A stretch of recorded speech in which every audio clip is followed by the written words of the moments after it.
আসসালামু আলাইকুম সবাইকে শুভেচ্ছা। জব সেল পয়েন্ট ইউটিউব চ্যানেলে আজকে আরও একটি গুরুত্বপূর্ণ ভিডিও আপনাদের মাঝে আলোচনা করব। তো যারা চ্যানেলটিতে নতুন সাবস্ক্রাইব করে আছেন ধন্যবাদ, এবং যারা চ্যানেলটিতে নতুন আজকে তো সাবস্ক্রাইব করে রাখবেন। আজকে আলোচনা করব খাদ্য অধিদপ্তরের পরীক্ষা কখন হবে। এর আগে অনেকগুলো যে আমি সম্ভাব্য তারিখ দিয়েছি সবগুলো তারিখে পরীক্ষা হয়েছে। তো আশা করি এই পরীক্ষাগুলো যথাসময়ে হওয়ার চান্স আছে। এখন হচ্ছে খাদ্য অধিদপ্তরটা প্রথম সার্কুলার শেষ হয়েছে কিছুদিন, মানে অনেক আগে। তারপরে প্রায় ১-১.৫ বছর পরে রিসার্কুলার শেষ হয়েছে হয় না, মনে হয় চলমান আছে, ২-১ দিন থাকতে পারে খাদ্য অধিদপ্তরের। তো এই খাদ্য অধিদপ্তরটা হচ্ছে সবার পছন্দের একটা জায়গা, কারণ এটা প্রমোশন ভালো, নিজ উপজেলায় চাকরি করতে পারে, পার্শ্ববর্তী উপজেলায় চাকরি করতে পারে, জেলায় চাকরি করতে পারে। তো যেকোনো প্রান্তে চাকরি করতে পারে, কিন্তু নিজ বিভাগের মধ্যে চাকরি করার একটা সুযোগ খুব বেশি। তো সেক্ষেত্রে সবার পছন্দ খাদ্য অধিদপ্তর।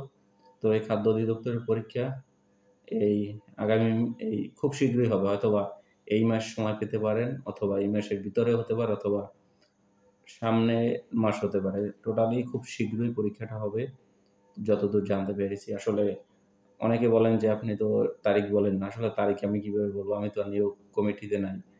তো এরকম বলা যাবে না তারিখ হবে কবে। খুব শীঘ্রই পরীক্ষা হবে যতদূর জানতে পেরেছি।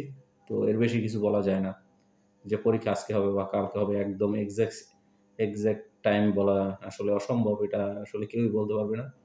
তো এখন হচ্ছে পরীক্ষা হবে বিভাগীয় শহরগুলোতে, বিগত বছরগুলো যেরকম হয়েছে বিভাগীয় শহরে পরীক্ষা।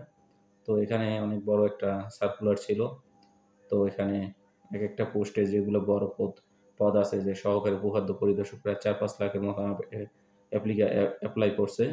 তো বেশিও হতে পারে, কারণ ২টা সার্কুলার মানে ২ বার হয়েছে, তো এই জন্য। তো এর পরীক্ষা হবে মূলত প্রিলিমিনারি, তারপরে হবে সরাসরি মৌখিক পরীক্ষা।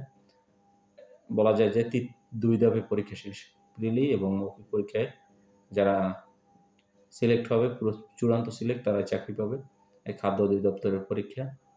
তো এটা হচ্ছে খুব শীঘ্রই হবে, আশা করা যায় খুব শীঘ্রই নোটিফিকেশন পাবেন। তো এর বেশি কিছু বলা আসলে অসম্ভব, কারণ এর বেশি কিছু বলা যায় না যে কবে হবে, এটা এক্সাক্ট বলতে পারবো না। তো আরও কিছু গুরুত্বপূর্ণ কথা অন্যান্য ডিপার্টমেন্ট নিয়ে বলবো। তো চ্যানেলটিতে সাবস্ক্রাইব করবেন। ধন্যবাদ।